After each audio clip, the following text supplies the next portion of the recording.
When the two men paid the bill, they deliberately pressed the copper coins tightly onto the table. The young man exerted all his strength, but still couldn't retrieve them. Seeing this, the wife immediately rushed over and asked the young man to attend to other customers while she managed to handle the situation. After he left, the wife let out a cold laugh, summoning her inner strength, and in one swift movement, picked up all 3 coins. Just then, a bald man arrived with a group of people dressed in black. The young man simply wanted to greet the guests, but the next moment, the bald man grabbed the young man by the neck and lifted him up. Seeing this, the wife stepped forward, but the strength was too much for her to handle. The young man reacted quickly and pulled his wife into his arms. Seeing her safe, the wife addressed the bald man as her brother and asked why he had come.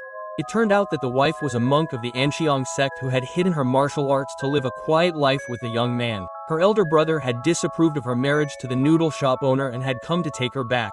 Helplessly, the sister quickly throttled several subordinates and dragged her brother home. Meanwhile, the paralyzed subordinates warned the young man to stay away from their goddess. The young man simply turned around, picked up a handful of soybeans, and threw them with such force that all the nerves in their veins were untied. Later, the young man returned home with sweets. Hoping to make a good impression on his brother-in-law, he hurried to the kitchen to prepare food, but he overheard the brother and sister discussing the past. Years ago, the sister had killed the second young master of the Shu family. The power of the Anxiong sect had prevented the Shu family from taking revenge, but recently, the daughter of that family had noticed that the hall master had married the most powerful force in the world, and now they were seeking revenge. The elder brother arrived to protect and escort the sister. After a while, the young man served the meal. The brother-in-law asked him to bring wine. As soon as the young man left, the young master suddenly entered, having come seeking revenge for his brother-in-law. The brother and sister resisted, but they had to protect the little girl, so they couldn't fight with all their might. The young master wounded them and knocked them down. Fortunately, the young man returned with wine. He calmly placed her on the shelf, despite the murderous urge simmering within him. He approached the girl, calmed her down,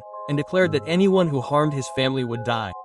The young master mocked him, as no one dared to speak to him that way. The brother-in-law felt the young man was overestimating his abilities and asked why his sister had chosen such a husband. The sister told the young man to take their daughter and flee while she held off the enemy, but the young master refused to let them go and pushed the young man out. 2 secret experts, hidden in the shadows, watched silently. They were stunned that the top warrior had defeated the young master so easily and began to doubt his true identity. The young master introduced himself as TND Wei, but the next moment, 4 top warriors from the organization arrived and knelt before the young man. It was then revealed that the young man was a practitioner. The sister finally understood that her husband was no ordinary man. He wanted to kill his enemies in a rage, but they begged for mercy and provided information to escape. Someone had issued a Shiro order, summoning countless top experts to assassinate the sect president of the Anxiong sect on the 1st of the following month. The sister panicked upon hearing that her father was in danger, but the young man reassured her that nothing would happen as long as he was present. Just then, the 2 experts who had been watching came down and revealed that they wanted to take the sister away because of her 5-element sacred body.